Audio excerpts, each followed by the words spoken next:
بسم اللہ الرحمن الرحیم۔ ناظرین اکرام، ہم آپ کی خدمت میں پروگرام ہم اور ہماری صحت لے کر حاضر ہیں، اور آج ہماری اس مجلس کا موضوع ہے ہومیوپیتھی دوا روٹا اور اس کے خواص۔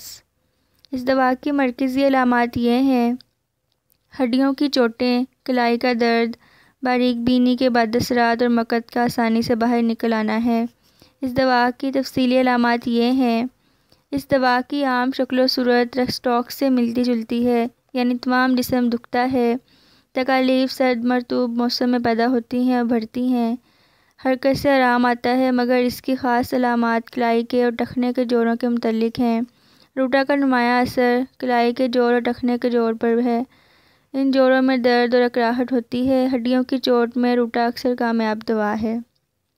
آنکھوں کی دکھن اور کمزوری، جبکہ اس کا سبب کثرت مطالعہ، خراب روشنی میں عرصے تک پڑھنا، باریک کام مثلاً گھڑی سازی، سلائی کا کام وغیرہ ہو۔ آنکھیں تھکی ہوئی، پردرد اور آگ کی مانند جلتی ہیں۔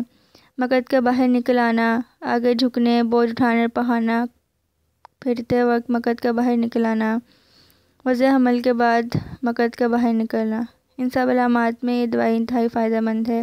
اب تک کے لیے اتنا ہی۔ آئندہ آپ کی خدمت میں حاضر ہوں گے۔ اللہ حافظ۔